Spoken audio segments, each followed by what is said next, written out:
From BBC Learning English, this is Learning English from the News, our podcast about the news headlines.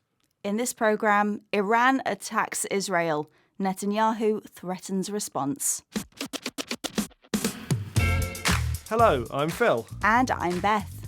In this programme, we look at one big news story and the vocabulary in the headlines that will help you understand it. You can find all the vocabulary and headlines from this episode, as well as a worksheet on our website, bbclearningenglish.com.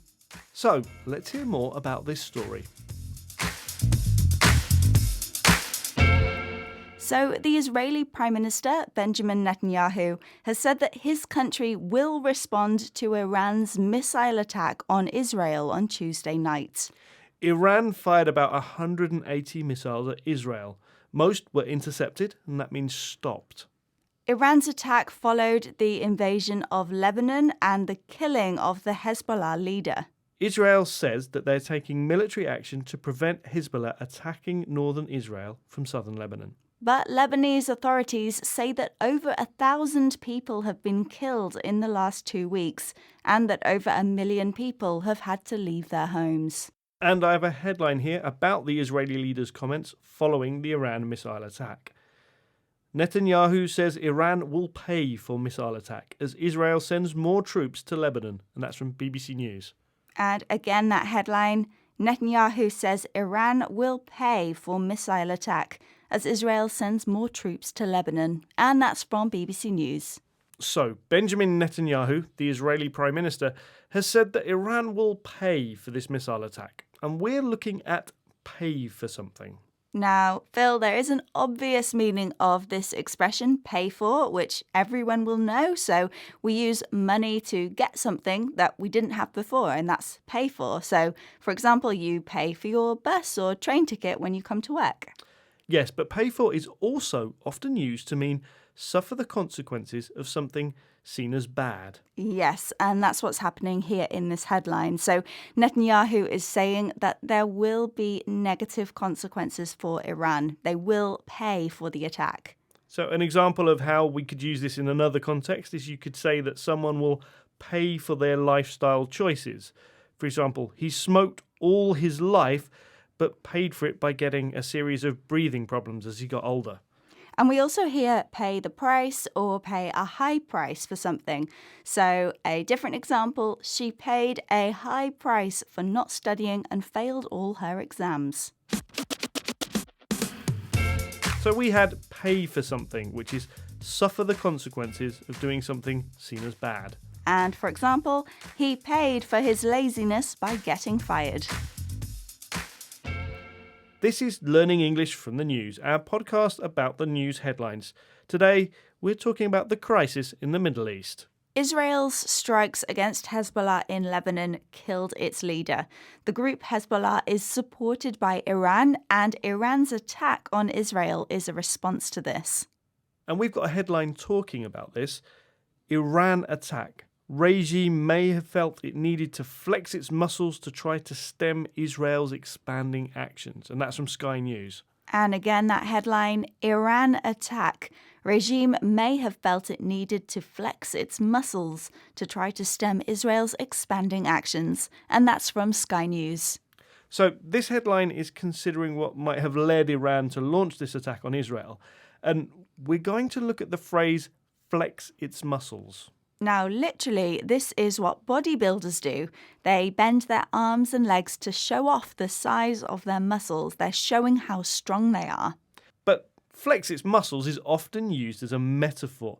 When we say someone is flexing their muscles, we mean they're demonstrating their strength. They're showing just how strong they are. In this case, the writer is saying that the Iranian government felt that they needed to demonstrate their military strength. And as well as talking about military strength, flexing muscles is also often used to talk about political authority. So, for example, a political leader might remove their rivals from important jobs to flex their muscles, to show how strong they are. So we had flex muscles, which means show how strong you are. For example, the police released pictures of the arrested gangster to flex their muscles. This is Learning English from the News from BBC Learning English. We're talking about Iran, Israel, and Lebanon. And our next headline is a story from before Iran's attack on Israel, when Israeli troops invaded Lebanon. Now, Israel's invasion of Lebanon was described by the Israeli military as a limited, localized, and targeted operation against Hezbollah. But as we've said, Lebanese authorities have said that over 1,000 people have been killed in the last 2 weeks and that over 1 million people have had to leave their homes. Now, I have a headline here that describes this military action. This is from Al Jazeera. Flares and explosions as Israel announces Lebanon offensive. That headline again, flares and explosions as Israel announces Lebanon offensive. And that's from Al Jazeera. Now, this headline is describing what was happening as Israeli forces moved into Lebanon. We're going to look at the noun offensive. Now, you might actually know this more as an adjective. If we describe something as offensive as an adjective, then that means that it's insulting, it causes offence to people.